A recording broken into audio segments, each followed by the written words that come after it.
అటు ఇటు తిరగకూడదు. ఇది ప్రశస్తమైన సమయం కనుక పిల్లలు అటు ఇటు తిరగకుండా తల్లిదండ్రులుగా మీరు జాగ్రత్త పడాలి. హల్లెలూయా. ప్రభు వాక్యం మీతో మాట్లాడుతున్నప్పుడు మీరు రెస్పాండ్ కావాలి. మనం శిలలం కాదు కదా, శిలలం మనం శిలలం కాదు. మనం ప్రభుతో మనకి ఏదైతే ఈ మాట నాకు నచ్చింది, లేకపోతే నన్ను స్పందించింది అన్నప్పుడు ఆమేనని స్తోత్రం అని అనాలా. హల్లెలూయా. దేవునికి స్తోత్రం. సరే, వాక్య భాగంలోకి వెళ్దాం. ఎఫెసీయులకు రాసిన పత్రిక, అపోస్తలుడైన పౌలు ఎఫెసీయులకు రాసిన పత్రిక 2వ అధ్యాయము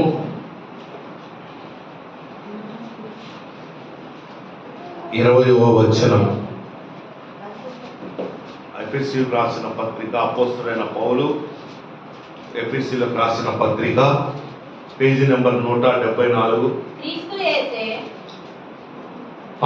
ముఖ్యమైన మూలరాయి అయి ఉండగా అపోస్తలులను ప్రవక్తలను వేసిన పునాది మీద మీరు కట్టబడి ఉన్నారు. ప్రతి కట్టడమును ఆయనలో చక్కగా అమర్చబడి ప్రభువునందు పరిశుద్ధమైన దేవాలయ మగుటకు వృద్ధి పొందుచున్నది. హల్లెలూయా.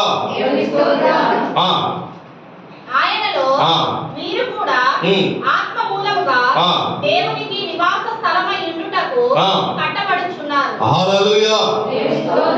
దేవునికి స్తోత్రం. చాలా శ్రద్ధగా, నువ్వేదో ఇది బుర్రకథ చందమామ స్టోరీలు కావి, నీ ఆత్మీయ జీవితాన్ని సదాకాలము ప్రభుతో ఉండునట్లుగా చేసే మాట ఇది. అర్థమైందా? కాబట్టి చాలా వినయం. మనం రోజు రోజుకి కూడా మనం మరణానికి దగ్గర అవుతున్నాం. మన ఆలోచన ఎట్లుండాలంటే, ప్రభువా నేను ఈ క్షణమున ఇక్కడ కన్ను మూస్తే నేను సదాకాలం మీతో ఉండాలి ప్రభువా అని ఒక చక్కని ఉద్దేశంతో ఉండాలి మనం. హల్లెలూయా. హల్లెలూయా. అందుకోసమే వాక్యం ఏమని సెలవిస్తుందంటే, మనము పరదేశులము. హల్లెలూయా. కాబట్టి ఆలోచన ఎప్పుడు మన మనసులో ఉండాలి. ఈ వాక్యం భాగంలో మళ్ళీ ఒకసారి చదువుదాం. క్రీస్తు యేసు ముఖ్యమైన మూలరాయి అయి ఉండగా అపోస్తలులను ప్రవక్తలను వేసిన పునాది మీద మీరు కట్టబడుతున్నారు. హల్లెలూయా. దేవునికి స్తోత్రం. అమ్మా ఇటు చూడండి అందరు. బైబిల్ తీసి చూశారు, ఓకే, కానీ నా వైపు చూస్తున్నాను. హల్లెలూయా. వాక్యం అపోస్తలుడైన పౌలు ఎఫెసీయులకు పత్రిక రాస్తూ ఒక చక్కనైన మాట, క్రీస్తు యేసే ముఖ్యమైన మూలరాయి అయి ఉండగా ఆ అపోస్తలులను ప్రవక్తలను వేసిన పునాది మీద మీరు కట్టబడి హల్లెలూయా. హల్లెలూయా. హల్లెలూయా. సంఘానికి పునాది ఎవరు అని అంటే ప్రభు అయిన యేసు. అందుకోసం ఇక్కడ వాక్యం ఏమని సెలవిస్తుందంటే, క్రీస్తు యేసు మూలరాయి. హల్లెలూయా. దేవునికి స్తోత్రం. మనం ఏదన్నా ఇల్లు కడుతున్నప్పుడు ఆ చివరి గోడ కట్టేటప్పుడు ఆ చివరి నుంచి ఈ చివరి వరకు ఒక తాడు కట్టి ఫస్ట్ ఒక రాయిని, దేని మీద అంత కాన్సన్ట్రేషన్ చేయం, మొట్టమొదటిగా ఏ రాయి అయితే ఆ దారానికి అనుకూలంగా ఎంత లెవెల్ చేస్తున్నామో దాని మీదనే మన మనసు ఉంటుంది. ఆ మొట్టమొదటి రాయి పెట్టిన దాని ప్రకారంగా మిగిలిన రాళ్ళు అమర్చుకుంటూ, అందుకోసం ఇక్కడ వాక్యం ఉంది చూడండి, ప్రతి కట్టడములను ఆయనలో చక్కగా అమర్చబడి. హలో, వింటున్నారా? ఎవరి మీద అమర్చబడుతుంది? ఏ మూలరాయి అయితే యేసులో వేశారో, ఇప్పుడు మూలరాయి మీద చక్కగా, ఇప్పుడు గోడ కాదు, ఇప్పుడు మేస్త్రి కాదు, ఆ రాయిని బట్టి మిగిలిన రాయి కట్టుకుంటూ వస్తా ఉంది. ఇప్పుడు కొలమానం ఏ రాయి? మూలరాయి. దేవునికి స్తోత్రం. దేవునికి స్తోత్రం. అర్థమైతే నా మాట? క్రీస్తు యేసే ముఖ్యమైన మూలరాయి. అన్ని రాళ్ళు ఉన్నాయి, అది ముఖ్యమైనవి కావు. క్రీస్తు యేసే ముఖ్యమైన మూలరాయి అయ్యి మూలరాయి ఉండగా అపోస్తలులను ప్రవక్తలను. దేవునికి స్తోత్రం. దేవునికి స్తోత్రం. హల్లెలూయా. హల్లెలూయా. హల్లెలూయా. చూసారా? ఎంత చక్కగా మాట్లాడుతుందండి దేవుడు. ఒక మూలరాయి ఉంది, ఒక మూలరాయి ఉంది. ఆ మూలరాయి మన ప్రభు అయిన యేసు క్రీస్తు. అయితే ఈ అపోస్తులు ఏం చేస్తారంటే, మూలరాయి ఉండగా అపోస్తులను ప్రవక్తలను వేసిన పునాది మీద మీరు కట్టబడి ఉన్నారు. హల్లెలూయా, హల్లెలూయా. ఎంత చక్కని మాట. క్రీస్తు యేసే మూలరాయి అంట. ఆ మూలరాయి మీద ఎవరు వేశారట?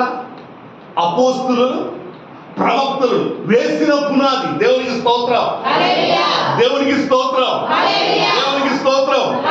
ఏంటి పునాది? పునాది ఇంటికి వేస్తున్నటువంటి పునాదిగా అనబడతాయి ఇక్కడ. క్రీస్తు యేసు మూలరాయి అయి ఉండి ఆ మూలరాయి మీద అపోస్తులను ప్రవక్తలను వేసిన పునాది మీద మీరు కట్టబడుతున్నారు. హల్లెలూయా. ఇది ఏ వ్యక్తి చేత కట్టబడేది కాదు. ఇది హల్లెలూయా. ఇది మనుషుడు వేసిన పునాది మీద కట్టబడితే ఇదిగో ఒకానొక సమయంలో ఈ వరద వచ్చినా, వాగు వచ్చినా, భూకంపం వచ్చినా కూలిపోతుంది. కానీ ఆ కూలిపోయే గుడారం గురించి మాట్లాడితే దేవుడు మన ఆత్మీయ గుడారం గురించి మాట్లాడుతున్నాడు. హల్లెలూయా. ఆ మూలరాయి అయిన ప్రభువు వేసినటువంటి మూలరాయి మీద వీళ్ళు ఏం చేస్తున్నారంటే అపోస్తులు. అపోస్తులు అంటే ఎవరు? అపోస్తులు అంటే అర్థం ఏంటంటే పిలువబడిన వారు లేక పంపబడిన వారు అన్నది. సారీ, ఏంటి అపోస్తులు అంటే అర్థం ఏంటంటే పంపబడిన వారు. దేవుని దగ్గర నుండి వచ్చినటువంటి ఆ ఉపదేశాన్ని స్వీకరించి ఆ ఉపదేశానికి మూల పురుషుడైనటువంటి మూలరాయి అయిన ప్రభువుని ఆధారం చేసుకొని ఈ అపోస్తులను మరియు హల్లెలూయా ఆది అపోస్తులను ప్రవక్తలను వేసిన పునాది మీద మీరు కట్టబడుతున్నారు. హల్లెలూయా. తర్వాత ఏమో చూడండి, ప్రతి కట్టడమును ఆయనలో చక్కగా అమర్చబడి ప్రభునందు పరిశుద్ధమైన దేవాలయమునకు వృద్ధి పొందుతున్నది. ఆయనలో మీరు కూడా ఆత్మ మూలముగా దేవునికి హల్లెలూయా. ఇప్పుడు ఏ గుడారాన్ని కట్టడానికి వీళ్ళు పునాది వేశారంటే మన ఆత్మీయ గుడారాన్ని కట్టడానికి ఆది అపోస్తులు వేసిన పునాది. ఆది అపోస్తులను మరియు ప్రవక్తలను వేసిన పునాది మీద మన ఆత్మీయ జీవితాన్ని కట్టుకోవాలి. హల్లెలూయా. దేవునికి స్తోత్రం, దేవునికి స్తోత్రం. ఎవరైతే ఈ యొక్క పునాది మీద కట్టబడతారో వాళ్ళకి శ్రమ వచ్చినా, కన్నీరు వచ్చినా, బాధలు వచ్చినా భయపడరు. ఎందుకని? ఆ పునాది ఎవరి చేత వేయబడింది తెలుసా? ఎవరి చేత? ఎవరి చేత? మూలరాయి అయితే, ప్రభు మూలరాయి అయితే అపోస్తులను ప్రవక్తలను వేసిన మూలరాయి, పునాది రాయి. హల్లెలూయా. అందుకోసమే చూడండి, మనం ఇల్లు కట్టేటప్పుడు కానీ ఇంకా ఏదైనా శంకుస్థాపన చేయాలంటే బాగా ఫేమస్ అయిన వాళ్ళని, బాగా అదే హిందూస్ అయితే పెద్ద పెద్ద పూజారుని, ఎందుకు? వాళ్ళ మీద నమ్మకం. అది పలానా వ్యక్తి ఇచ్చాడు దీనికి అని. మనం కూడా ఏమన్నా చర్చికి మూలరాయి ఏమన్నా చర్చి శంకుస్థాపన ఏమంటాం? మంచి ప్రతిష్ఠించబడిన వ్యక్తులను, ఎవరైతే అపోస్తుల యొక్క బోధలో, అపోస్తుల యొక్క శిష్యరికములు ఉన్నారో, అపోస్తులత్వంగా ఎవరైతే స్వీకరించారో వాళ్ళని పిలిచి మనం ఏం చేస్తామంటే మందిరానికి మూలరాయి ఎక్కిస్తాం. కారణం ఏంటంటే అదొక ఇది. కానీ ఇక్కడ ఈ మూలరాయి ఎవరంటే మన ప్రభు అయిన యేసు. ఈ ప్రభు అయిన యేసుకు మూలరాయి అయితే అపోస్తులను ప్రవక్తలను వేసిన పునాది మీద మీరు కట్టబడుతున్నారు. హల్లెలూయా. ఈ అపోస్తులను ప్రవక్తలను వేసిన పునాది ఏంటిది? మరి ఏం పునాది? వెనుకున్న వాళ్ళు చెప్పండి. ఏమున్నాయా? ఒక 4 రాళ్ళు తీసుకొచ్చి మధ్యలో మాలేసి జత కలిపితే అయిపోయాను అనుకుంటారా? అపోస్తులను ప్రవక్తలను వేసిన పునాది మీద కట్టబడుతున్నారు. హల్లెలూయా. ఆ పునాది, మొట్టమొదటి పునాది రాయి పేరు ఏంటిదంటే విశ్వాసం. హల్లెలూయా. దేవునికి స్తోత్రం, దేవునికి స్తోత్రం. వాళ్ళు భయంకరమైన కరుడు కట్టిన దొంగలు అంటారు చూసారా? అలాంటి కరుడు కట్టిన విశ్వాసముతో ప్రభువుని వెంబడించారు. హల్లెలూయా. వారి విశ్వాసం ఎలాగుందంటే ఏది కనబడకపోయినా, ఏది వారి మనసులో లేకపోయినా వాళ్ళు చూస్తూ ఉండేవాళ్ళు. హల్లెలూయా. ఎందుకని? ఒక మాట ఉంది, విశ్వాసం అన్నది నిరీక్షించబడు వాటి యొక్క నిజ స్వరూపం. హల్లెలూయా. వారికి అది అక్కడ కనబడదు, కానీ వారి విశ్వాసం ఏంటంటే ఆ నిజ స్వరూపాన్ని వాళ్ళు చూస్తూ ఉంటారు. అందుకోసమే ఒక సేవకుడు ఒక బుక్ రాసింది, ఏమనంటే విశ్వాసము మాట్లాడుతుంది. హల్లెలూయా. దేవునికి స్తోత్రం. ఇప్పుడు మన పిల్లలు ఉన్నారు, మన పిల్లలు, కానీ వాళ్ళని ఏం చూడాలంటే వీడు పెద్ద సోంబేరి అయితే అనుకోవద్దు. మన నోరే వాళ్ళనంట. నువ్వు ఆల్రెడీ అంటివి, ఆల్రెడీ అన్నావు. మన పిల్లల్ని ఎలా చూడాలంటే విశ్వాసముతో చూడాలి. హల్లెలూయా. దేవునికి స్తోత్రం. దేవునికి స్తోత్రం. మనం ఎవరితో మాట్లాడుతున్నా కానీ విశ్వాసముతో మాట్లాడాలి. నీకు ప్రజెంట్ అంటే నీకు ప్రస్తుతం అది నీకు లేకపోవచ్చు, ఆ స్టేటస్ నీకు లేకపోవచ్చు, కానీ నువ్వేం చూడాలంటే విశ్వాసములో దాన్ని నువ్వు నిజ స్వరూపాలను చూడాలి. హల్లెలూయా. దేవునికి స్తోత్రం. నాకు కలిగినటువంటి ఈ స్థితి, నాకు కలిగినటువంటి ఈ కన్నీరు, నాకు కలిగినటువంటి ఈ శ్రమ, నాకు కలిగినటువంటి ఈ దుఃఖము కొంతకాలమే. హల్లెలూయా. కొంతకాలము మీరు శ్రమ పడిన పిమ్మట ప్రభువే మిమ్మల్ని, వాక్యం ఉంది కదా, కొంతకాలము అని ఆ దృష్టి మన గనక ఉన్నట్టుంటే, ఇదిగో విశ్వాసపు వీరురాలిగా, విశ్వాసపు వీరుడిగా, విశ్వాసపు గృహముగా ప్రభు నీ గృహాన్ని తీర్చిదిద్దుడు. హల్లెలూయా. దేవునికి స్తోత్రం. ఈ విశ్వాసం అనేటటువంటి రాయి ఎవరేశారు? ఇది వాక్యం ఉంది అక్కడ. క్రీస్తు యేసు ముఖ్యమైన మూలరాయి ఉండగా అపోస్తులను ప్రవక్తలను వేసిన పునాది మీద కట్టబడుతున్నారు. ఇదిగో అపోస్తులు వేసిన పునాది మీద ఎవరైతే కట్టబడతారో, వాళ్ళ క్రమాలు ఎవరైతే కట్టబడతారో, వాళ్ళతోటి ఎవరైతే ఈ యొక్క ఆత్మీయ జీవితాన్ని కట్టుకుంటారో వారి యొక్క గుడారము కూలిపోదు. హల్లెలూయా. వారి గుడారము పగిలిపోదు. హల్లెలూయా. వారి గుడారము ఏ శ్రమ వచ్చినా, ఏ కన్నీరు వచ్చినా ఆ గుడారము నిలబడి ఉంటుంది. హల్లెలూయా. కారణం ఏంటంటే అది అపోస్తులు వేసిన పునాది మీద కట్టబడుతుంది. హల్లెలూయా. అందుకోసం ఇక్కడ కింద వాక్యం ఉంది చూడండి. ప్రతి కట్టడమును ఆయనలో చక్కగా అమర్చబడి పరిశుద్ధమైన దేవాలయమగుటకు వృద్ధి పొందుచున్నది. హల్లెలూయా. ఆయనలో మీరు కూడా ఆత్మ మూలముగా దేవునికి నివాస స్థలమై ఉండుటకు కట్టబడుచున్నారు. హల్లెలూయా. మనం ఇంకెట్లున్నాం? కట్టుబడి అయిపోలేం. మంది ఆయనలో నివాస స్థలం, ఆయనలో మీరు కూడా ఆత్మ మూలముగా దేవునికి నివాస స్థలము. ఎక్కడుంది నివాస స్థలం? ఆయనకి ఎక్కడుంది? నీ హృదయమే అనడా లేదా? ఈ యొక్క సిమెంట్, కాంక్రీటు వీటిలలో ఉండడు దేవుడు. దేవుడు మాట్లాడేది ఈ చలనం లేని వాటి గురించి కాదు, నీ ఆత్మీయ గుడారం గురించి మాట్లాడుతుంది ప్రభు. దేవునికి నివాస స్థలమై మీరు కూడా ఆత్మ మూలముగా దేవునికి నివాస స్థలమై ఉండుటకు కట్టబడుతున్నారు. ఎందు మూలంగా? ఆత్మ మూలంగా.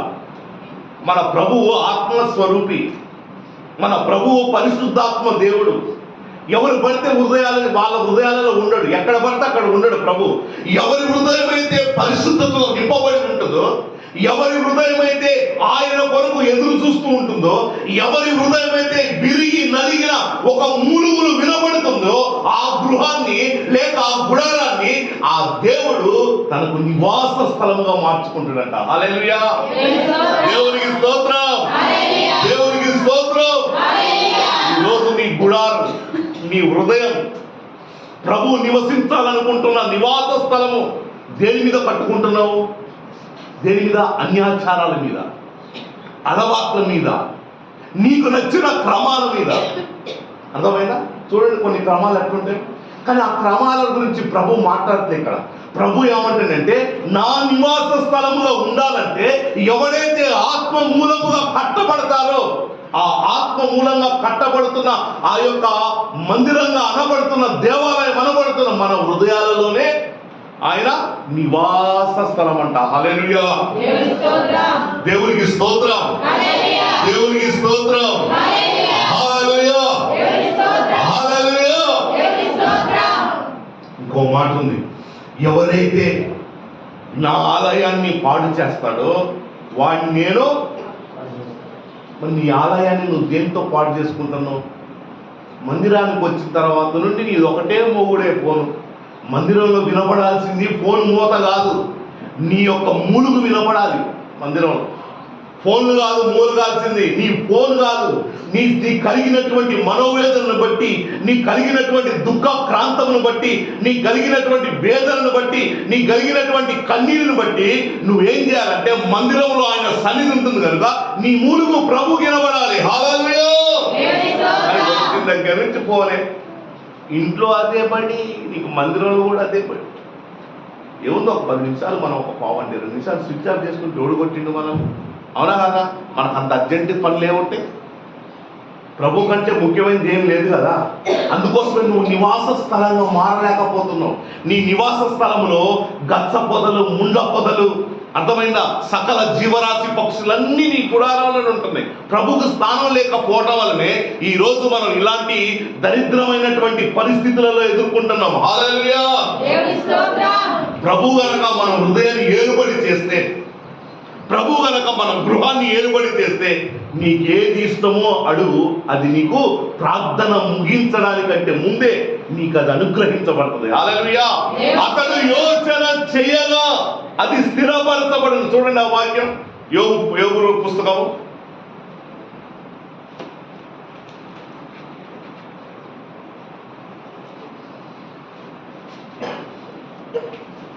తీసారా?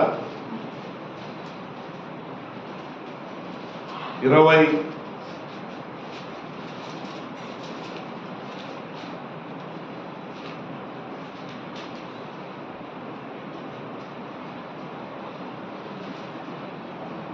యోబు పుస్తకము 23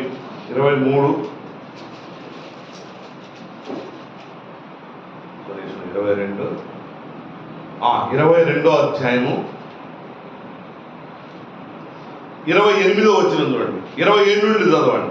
నీవు ఆయనకు ప్రార్థన చేయగా ఆయన నీ మనవి ఆలకించును. నీ మొక్కుబడులు నీవు చెల్లించడము మరియు నీవు దేనినైనా యోచన చేయగా. హల్లెలూయా. దేవుని స్తోత్రం. ఆమేన్. హల్లెలూయా. చదవండి. మరియు నీవు దేనినైనా యోచన చేయగా అది నీకు స్థిరపరచబడును. నీ మార్గముల మీద వెలుగు ప్రకాశించును. హల్లెలూయా. దేవునికి స్తోత్రం. ప్రభు అంటున్నాడు, నీవు దేనినైనా యోచన చేయగా, నువ్వు దేని గురించైనా ఆలోచన చేసినా, దేని గురించైనా ఇది చేస్తే బాగుంటుంది అని నువ్వు అనుకున్న మరుక్షణం అది ఏమైందంట, నీకు స్థిరపరచబడుతుందట. హల్లెలూయా. ఎంత గొప్ప వాక్యం అండి. యోచన చేస్తే స్థిరపడిపోద్దట. అరే ఇల్లు కడితే బాగుంటుంది అని అనుకుంటే ఇల్లు అయిపోద్ది. అరే నేను ఇంట్లుండాలి, నువ్వు ఏది ఆలోచన చేసినా ఆ ఆలోచనను ప్రభు ఏం చేస్తాడంటే సరే ఆమేన్ ఆమేన్ అంటున్నాడు. ప్రభు దాన్ని స్థిరపరుస్తాడు. అంత మాత్రమే కాదు, చూడండి, నీ మార్గముల మీద చూసారా ఏం ప్రకాశిస్తుందట? వెలుగు ప్రకాశిస్తాడు. యోచన చేయడం ఒకెత్తైతే మన మార్గాలన్నిటి మీద ఆయన వెలుగు ప్రకాశిస్తున్న వాక్యం సెలవిస్తుంది. ఎవరు పడితే వాళ్ళు నీకు నచ్చినట్టుగా నీ ఆత్మీయ జీవితాన్ని నీకు తోచినట్టుగా భక్తి చేసిన వాళ్ళు కాదు. నీకు నచ్చినట్లుగా నీకు అనుకూలంగా మార్చుకున్న భక్తి చేస్తారే కొంతమంది, వాళ్ళకు కాదు ఇది. ఎవరైతే క్రీస్తు యేసే మూలరాయిగా భావించి, ఇదిగో ప్రభు ఇట్లున్నాడు, ఇదిగో అపోస్తులు ఇట్లున్నారు, నేను అపోస్తులు వేసిన నెక్స్ట్ ప్రవక్తలు వేసిన పునాది మీద కట్టబడుతున్నటువంటి వ్యక్తిని, ఈ నివాస స్థలము ఆత్మీయ మూలంగా కట్టబడుతుంది కనుక ఈ ఆత్మీయ మూలంగా కట్టబడుతున్న గుడారం ఏదైతే ఉంటుందో, ఈ ఆత్మీయ మూలంగా కట్టబడుతున్న మందిరం ఏదైతే ఉంటుందో అది దేవునికి నివాస స్థలము. హల్లెలూయా. నీకు నచ్చినట్టుగా కట్టుకునేది కాదు. నీకు ఇష్టమైతే వస్తున్నావు, కష్టమైతే మానేస్తావు. నువ్వు ఎట్లయితే మరి అసలు నువ్వు ఎట్లయితే నివాసాలు ఒకసారి నువ్వు ఊహించుకో. నీ గుడారంలో ప్రభువు పూర్తిగా నీ కుటుంబ బాధ్యతనంతా తీసుకోవాలంటే నువ్వు ప్రభు పక్షంగా ఉండాలి. ప్రభు పక్షంగా లేకుండా నీకు ఇష్టం వచ్చినట్టు వస్తే ప్రభు కూడా నిన్ను పట్టించుకోడు. ఎందుకంటే వారి హృదయము వారి పెదవులతో నన్ను ఆరాధించదురు కానీ వారి హృదయం నాకు దూరంగా. చూసారా, నిన్నప్పుడు దేవుడు ఎలాగ కేటాయిస్తాడంటే, ఎలాగ నిన్ను ప్రభు అంచనా వేస్తాడంటే, పెదవులతో ఆరాధించేవారు, పెదవులతో ఆరాధించే వారి ఆరాధన ప్రభు ఇష్టపడాడు. గుర్తుపెట్టుకోవాలి. ఇది నిద్రమత్తుతోటి, అర్థమైందా, భయం లేని జీవితంతో నీకు నచ్చినట్టు ఉండేటటువంటి ఆరాధనలు ప్రభువుకి యోగ్యంగా ఉండదు. ప్రభువు యోగ్యంగా ఎలా ఉంటుంది అంటే, ఇదిగో ఆయన వేసిన అపోస్తలులు తర్వాత ప్రవక్తలు వేసిన పునాది మీద ఎవరైతే కట్టుకోవడానికి ఇష్టపడతారో ఆ కట్టుకున్నటువంటి మందిరంలోకి ప్రభు దిగి వస్తాడు. హల్లెలూయా. ఎందుకంటే ఆత్మ మూలంగా కట్టబడే గుడారం అది. ఆత్మ మూలంగా చాలా గుడారాలు ఉన్నాయి. అన్ని గుడారాల్లో ప్రభు ఉండడు.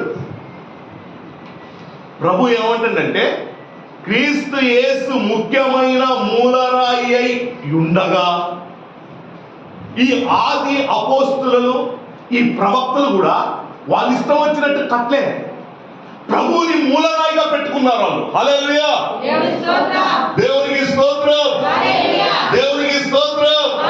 వారికి తోచినట్టుగా ఇదిగో ప్రభువే మమ్మల్ని పిలుచుకున్నాడుగా, మేము ఎట్ట చేసినా నడుస్తుంది అని అనుకోలే వాళ్ళు. వాళ్ళు కూడా దేన్ని పట్టుకున్నారంటే ముఖ్యమైన మూలరాయిగా ప్రభుని వేసి, ఆ మూలరాయి అయిన ప్రభు మీద అపోస్తులను ప్రవక్తలను వేసిన పునాది. ఆమేన్. హల్లెలూయా. ఆ పునాది మీద ఎవరైతే కట్టబడడానికి ఇష్టపడతారో ఇదిగో వారి యోచన చేయగా స్థిరపరచబడుతుంది. వారి మార్గములన్నీ కూడా ప్రకాశవంతంగా ప్రకాశిస్తాయి. ఇదిగో వాళ్ళు కన్నీళ్లలో నడిచిన, ఇదిగో భయంకరమైనటువంటి ఆ కొలిమి మధ్యలో నలిచిన, ఇదిగో వాడికి ఎలాంటి ఆదరణ దొరుకుతుందంటే పండగ లాంటి ఆదరణ దొరుకుతుంది. హల్లెలూయా. అరణ్య లాంటి శ్రమలు వచ్చినా సరే వారు ధైర్యము చెక్కు చెదరదు. కారణం ఏంటంటే వారి పునాది. అందుకోసం మనం కూడా అంటే పునాది గట్టిగా ఉండాలి అంటాం, అవునా కదా. జనరల్గా నువ్వు ఒక 30-40 సంవత్సరాలుగా కూలిపోయి ఇంటికే నువ్వు పునాది గట్టిగా ఉండాలంటే మరి నీ ఆత్మీయ జీవితం ఎలా కట్టుకోవాలి? నువ్వు నీ ఆత్మీయ జీవితాన్ని కట్టుకునే దాన్ని బట్టే అది ఈ జ్వరం వస్తే కూలిపోయిద్దా, ఈ బాధ వస్తే కూలిపోయిద్దా, ఈ బిడ్డ పెళ్లి కాకపోతే వాళ్ళు వెళ్ళిపోతారా అనే దాని మీద ఆధారపడి ఉంటుంది. హల్లెలూయా. దేవునికి స్తోత్రం, దేవునికి స్తోత్రం. ఇదిగో అపోస్తలులు కట్టుకున్నారు. అపోస్తలులు కట్టుకున్నారు. ఎలా కట్టుకున్నారు? ఇష్టం వచ్చినట్టు కట్టుకోలే. మూలరాయి అయిన ప్రభు మీద అమర్చబడ్డారు. వాళ్ళు అమర్చబడ్డారు. అందుకోసం వాళ్ళు చంపుకో బ్రతుకుట క్రీస్తే చావే. అది స్టేట్మెంట్. ఎవరైతే ప్రభుతో అంటుకట్టబడి ఉంటారో, ఎవరైతే ఈ మూలరాయి మీద కట్టబడడానికి ఇంకా ఇష్టపడతారో వారికి తెగింపు ఉంటుంది. హల్లెలూయా. వారికి ఏముంటుందంటే తెగింపు ఉంటుంది. వారికి ప్రభు పని, వారికి ఒక ఆలోచన, నా ప్రభు పని చేయాలి, నా ప్రభు చిత్తం చేయాలి అని చెప్పి ఇదిగో ప్రభు యొక్క పరిచర్యలో ఒక కుడి భుజంగా మారిపోతారు. హల్లెలూయా. చూడండి, అపోస్తులైనటువంటి పౌలు ఒక పట్టణానికి పోయింది. ఈ అక్కుల ప్రిసిల్ల ఆయన సంఘస్థులు కాదు. హల్లెలూయా. చెప్పండి మంచిగా 2 చేతులు పైకెత్తి చక్కగా నీకే రోగం ఉన్న మందిరంలో పారిపోతుంది. అర్థమైందా? నీ చేయి నొప్పితో వచ్చినావు, చేతులు ఎత్తి స్తోత్రం చెప్పి అదే మందు. నువ్వు 100 పెయిన్ కిల్లర్లు వేసుకుని నీ కిడ్నీ పోయింది కానీ రోగం పోదు. మందిరం నుండి మంచిగా ఆరాధన చేయి వెళ్ళిపోతుంది. హల్లెలూయా. దేవునికి స్తోత్రం. హల్లెలూయా. ఇదిగో అపోస్తలులు ఆ పట్టణాన్ని చూసి అపోస్తలులు వచ్చి పరిచర్య చేయడం ప్రారంభించినప్పుడు ఇదిగో ఈ అక్కుల ప్రిస్కిల్ల వీళ్ళిద్దరు భార్య భర్తలు ఏం చేశారంటే పౌలుతో పాటుగా జత పనివారిగా మారిపోయారు. హల్లెలూయా, దేవునికి స్తోత్రం. ఒకానొక సందర్భంలో, ఒకానొక సమయంలో పౌలు వారి గురించినటువంటి సాక్ష్యం ప్రకటిస్తున్నాడు. సాక్ష్యం ఏంటిది చెప్పండి? మన సాక్ష్యం 10 కిలోమీటర్లు ఉంటుంది, కన్యా టు కాశ్మీర్ టు ఇంకెక్కడ ఉంటుంది, కానీ ఒక్కడికి ఉపయోగం ఉంటుంది. పౌలు చెప్తున్నాడు సాక్ష్యం, వీరు నా ప్రాణం తీయడానికి వచ్చినప్పుడు, నా ప్రాణాపాయ స్థితిలో ఉన్నప్పుడు వారి ప్రాణం పెట్టడానికైనా నేను తీయలేదు. హల్లెలూయా, దేవునికి స్తోత్రం, దేవునికి స్తోత్రం. ఎవరైతే ఈ ఆది అపోస్తులు వేసిన పునాది మీద కట్టబడతారో వారికి వారి ప్రాణం ప్రీతికరంగా ఉండదు. వారికి వారి యొక్క ఉద్యోగాలు అవన్నీ ప్రీతికరంగా ఉండవు. ఎప్పుడు కూడా ఒక మనసులో ఒక ఆలోచన తొలుస్తూ ఉంటుంది, ఏమనంటే నా ప్రభు పని నేను చేయాలి, నా ప్రభు పని నేను చేయాలి, రాకడ అతి సమీపంలో ఉంటుందని వారికి ఒక ఆలోచన ఉంటుంది. హల్లెలూయా, దేవునికి స్తోత్రం. చూసారా సాక్ష్యం ఎట్లా చెప్తుందో? అక్కుల పిస్కిల కుటుంబం గురించి ఒక సాక్ష్యం. వాళ్ళందరూ కలిసి జత పని వారిగా ఉంటూ డేరాలు కుట్టుకుంటూ పరిచర్యలో వాడబడ్డ కుటుంబం అది. ఈరోజు నీ సాక్ష్యం మందిరంలో ఎట్లుంది? పలానా బిడ్డ, నేను ఒక కుటుంబం గురించి గుండె మీద చేసుకొని సాక్ష్యం చెప్పగలను. ఒక కుటుంబం గురించి, మన మందిరంలో ఉన్న కుటుంబం గురించి. అర్థమైందా? ఏదో వచ్చిపోయేదానిగా డ్రామాలలో వేసి మళ్ళీ ఆ బట్టలు ఇప్పి, అది కాదు ఆత్మీయ జీవితం. మన ప్రాణం చచ్చి మన శరీరం మట్టిలో కలిసిపోయేంత వరకు కూడా నీలో నీ శ్వాస ఉచ్ఛ్వాస నిశ్వాస స్తుతి స్తోత్రం ఉండాలి. హల్లెలూయా, దేవునికి స్తోత్రం. నేను మందిరంలో గుండె మీద చేసుకొని చెప్పగలను నా కుటుంబం గురించి. హల్లెలూయా, ఎన్ని రకాల ఇబ్బందులున్నా దేవుణ్ణి ప్రేమించే విషయంలో వాళ్ళు వెనక తీయరు. అర్థమైందా? దేవుణ్ణి ప్రేమించే విషయంలో వాళ్ళు వెనకకు తీయరు. వాళ్ళు ఎంత గడ్డు పరిస్థితి వచ్చినా, ఎంత లేమి ఉన్నా, ఇది ప్రభువుది. ఆమేన్, హల్లెలూయా. ఇది ప్రభువుది, ఇది మనది కాదు. ఇది ప్రభువుకి ఇస్తే మనము ఇదిగో పిండి ఆగిపోదు, నూనె ఆగిపోదు, పిండి ఆగిపోదు అనే ఒక విశ్వాసంతో ఉన్న కుటుంబాలు. హల్లెలూయా. ఈరోజు నువ్వు నీ అవసరతలన్నీ తీసుకొని మిగిలితే దేవుడికి నువ్వు ఎంత యాక్టివ్గా ఉన్నావో, మందిరంలో ఉన్న అన్ని పరిస్థితులు ఎంత యాక్టివ్గా ఉన్నావు, విశ్వాసి ఎంత యాక్టివ్గా ఎంత చురుకుగా ఉన్నారో మందిరంలో ఉన్నటువంటి ఉపకరణాలు చెప్తాయి. ఆమేన్, హల్లెలూయా. నా ప్రభు యొక్క మందిరంలో వాళ్ళని కొదువుగా ఉంది, అది నేను చేయాలి. అది నేను చెబితే నువ్వు చేసేది ఏంది? చెప్పకపోయినా ఉత్త కాకిలు ఉత్త రొట్టె తీసుకొచ్చి ఇచ్చింది. అదే చెప్తే నువ్వు చేసేది ఏముంది? ప్రభు ఆత్మ ఎవరిలో ఉంటుందో ఆత్మ ప్రేరేపణ ఉంటుంది వాళ్ళకి. హల్లెలూయా, దేవునికి స్తోత్రం. ఆ ఆత్మ వాళ్ళని రేపుతా ఉంటది. హల్లెలూయా. ఇదిగో సంసోను గృహంలో ఉన్నప్పుడు ఆత్మతో రేపబడి పరిగెత్తి సింహాన్ని తీర్చిపెట్టాడు. చూసారా? ఆత్మతో ఉన్న వ్యక్తి అంటున్నాడు, ఇదిగో నన్ను మనస్ఫూర్తిగా వెంబడించిన వ్యక్తి. ఆమేన్. ఎవరు? కాలేబు గురించిన సాక్ష్యం. నన్ను పూర్ణ మనసుతో నన్ను వెంబడించిన వ్యక్తి. ఎవరు చెప్తుండ్రు? ప్రభు చెప్తుండ్రు కాలేబు గురించి. అందుకోసమే కాలేబు ఇద్దరే పోయారు ఆ పట్టణానికి. అర్థమైందా? ఈ ప్రయాణం అరణ్య ప్రయాణం అంది. ఐగుప్తులో నుండి ప్రభు బయటకు తీసుకొని వచ్చి ఈ అరణ్యములో మనల్ని కానాను చేరడానికి, అనగా పరమ సియోనుకు చేరడానికి మనం అరణ్య మార్గం గుండా బయలుదేరి వెళ్తున్నాం. ఈ అరణ్యములో అనేక రకాల శ్రమలు వస్తాయి. ఈ శ్రమలకి మనం రాలిపోకుండా, ఈ శ్రమలకి మనం ఎదురు ఈదగలిగినటువంటి కృప కావాలి అంటే మనం ఎవరి మీద కట్టబడాలంటే ఆది అపోస్తులు వేసిన పునాది, ప్రవక్తలు వేసిన పునాది. ఈ పునాదికి ఆధారం ఏంటంటే క్రీస్తు యేసు మూలరాయి. హల్లెలూయా. ఆ మూలరాయిని చూసుకుంటే మనం కట్టబడుకుంటూ వెళ్ళిపోవాలి. హల్లెలూయా. అది చూసారా? మన సాక్ష్యాన్ని కూడా కాపాడుకోవాలి. సాక్ష్యం లేకపోతే వేస్ట్. మనం తిమోతి గురించి చెప్తున్నాడు. తిమోతి పౌలు కన్నా ఆత్మీయ బిడ్డ కాదు. అర్థమైందా? తిమోతి పౌలు కన్నా ఆత్మీయ బిడ్డ కాదు. ఇట్లనే ఒక దగ్గర కూటానికి పోతే ఆ సేవకుడు విశ్వాసి ఎవరు? తిమోతి. ఆ తిమోతి మంచి పరిచర్య చూసినటువంటి ఈ పౌలు గారు మాట్లాడుతుండగా ఆ సల్ల కాపరి ఈ పౌలు గారికి ఆ తిమోతిని అప్పగించాడు. హల్లెలూయా! అప్పగించిన తర్వాత ఎంత నమ్మకంగా చేశాడు పని చూడండి. నేను నమ్మినటువంటి వ్యక్తి అని చెప్తున్నాడు తిమోతి గురించి. హల్లెలూయా! మరి ఈరోజు నీ గురించి ఉన్నటువంటి సాక్ష్యం ఏంటిది? వాక్యం ఏముందంటే వాక్యం లేకుండా సాక్ష్యాన్ని బట్టి రాబట్టగలగరండి. వాక్యం ఏమవసరం? నీ నీ నీ యొక్క బిహేవియర్, నీ ప్రవర్తనను బట్టి అనేకులని క్రీస్తులోకి మనము నడిపించవచ్చు. ఇప్పుడు నీ ఇంట్లో నీ బంధువులు నేను చెప్పితే రాదు, అవునా కదా? ఇప్పుడు డైరెక్ట్గా నేను మీ యొక్క బంధువుల ఇళ్ళలోకి రాలేను, వారు నిన్ను బట్టి రాగలరు. హల్లెలూయా! దేవునికి స్తోత్రం. ఇంతకు ముందు ఇలా ఉండేది, ఇంతకు ముందు ఇలా మాట్లాడేది, ఇంతకు ముందు ఇలా ఉండేది, ఇంతకు ముందు దీన్ని ప్రవర్తించింది, కానీ ఇప్పుడు మారిపోయింది అని ఏదో చూద్దాం అని ఇంట్రెస్ట్ కలుగుతుంది వాళ్ళకి.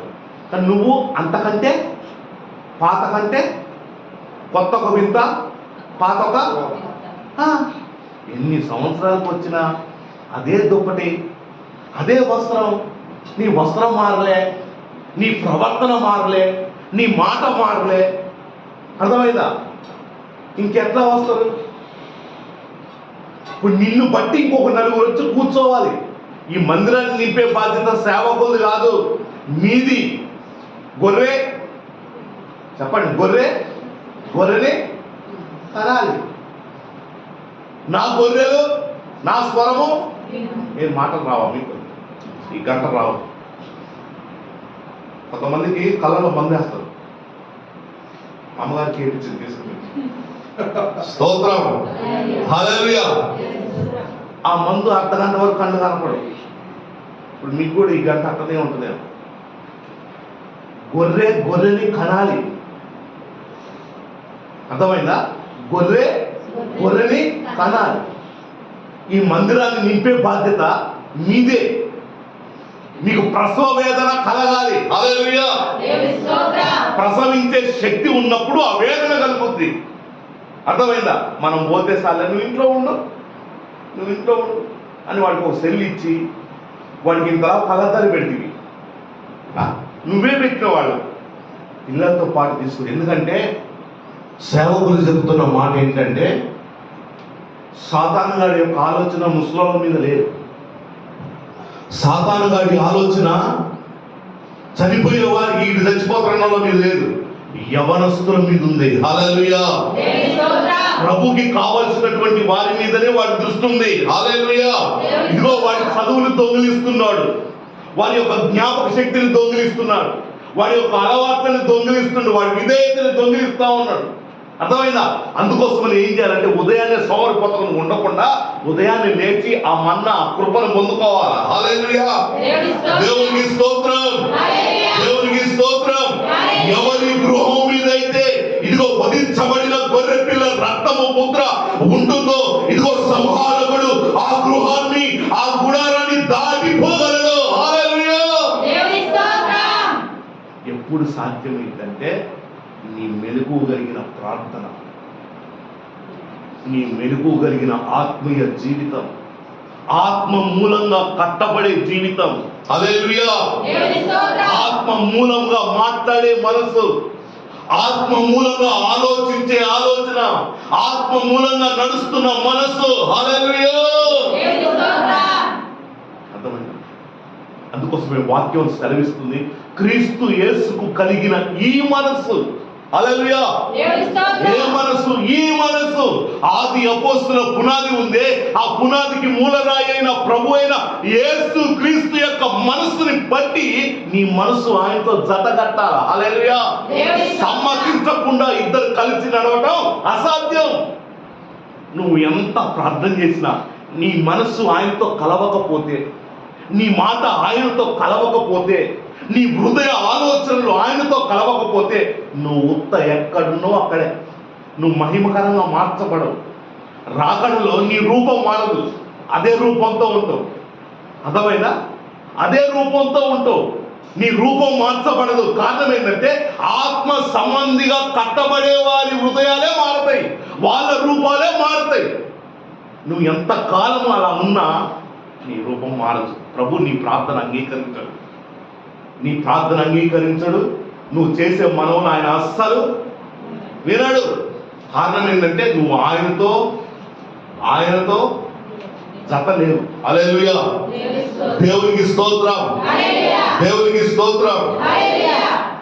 మొట్టమొదటి రాయి గురించే మాట్లాడుకున్నాం. విశ్వాసం అనే రాయి వేశారు. 7 రాళ్ళు ఉన్నాయి. అర్థమైందా? 7 రాళ్ళు చెప్పితే రేపైంది. అర్థమైందండి? మనం వచ్చిందే ఇప్పుడు. అందుకోసం నేను ఏమంటున్నానంటే, నీకు మందిరాన్ని గురించినటువంటి ఆలోచన, నీవెంత భక్తిపరురాలువో, నేను ఎంత భక్తిపరునో నువ్వు మందిరానికి వచ్చే టైమింగే చెప్పుద్ది. దేవుడి మీద నీకున్న ఆసక్తి చెప్పుద్ది. అంత పాటలన్నీ అయిపోయాక స్తుతించాక వచ్చి నువ్వేం చేస్తావు? ప్రభువుని స్తుతించాలి కదా, ప్రభువులో ఆనందించాలి ఆ స్తుతిలో, ఆరాధనలో. అంత అయిపోయాక వచ్చి ఏం చేస్తావు నువ్వు? ఏమండి? వారానికి 1 రోజు. దేవునికి స్తోత్రం. ఈ మొట్టమొదటి రాయి, ఆది అపోస్తులు వేసినటువంటి రాయి, విశ్వాసం అనే రాయి. హల్లెలూయా, దేవునికి స్తోత్రం, దేవునికి స్తోత్రం. ఈ విశ్వాసము ఎంత బలమైనదంటే అది మాటలతో చెప్పలేదు, మాటలతో చెప్పలేదు. అదే అబ్రహాము నీతిమంతుడిగా, విశ్వాసం మూలంగా అబ్రహాము నీతిమంతుడిగా తీర్చబడ్డ రాయి ఇది. అర్థమైందా?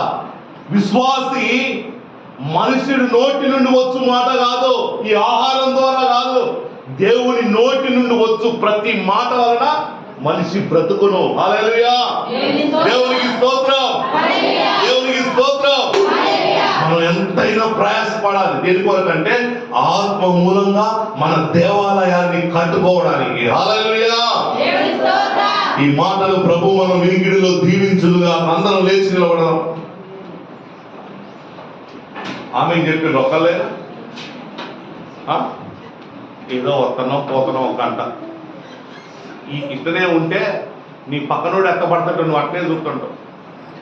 హల్లెలూయా, హల్లెలూయా. అందరం ఒకసారి ప్రభు మనతో మాట్లాడిన మాటలను బట్టి 2 చేతులు ఎత్తి స్తోత్రం చెప్తాం. స్తోత్రం, స్తోత్రం, స్తోత్రం. చెప్పండి. కళ్ళు మూసుకొని చక్కగా ఒలిరవకుండా ఆ దరిద్రతనంతా వదిలిపెట్టండి. ఒలించుకుంటా, ఇట్టనుకుంటా, అట్లనుకుంటా. అర్థమైందా? 2 చేతులు పైకెత్తి, 2 చేతులు పైకెత్తి స్తోత్రాలు చెప్పండి. 2 చేతులు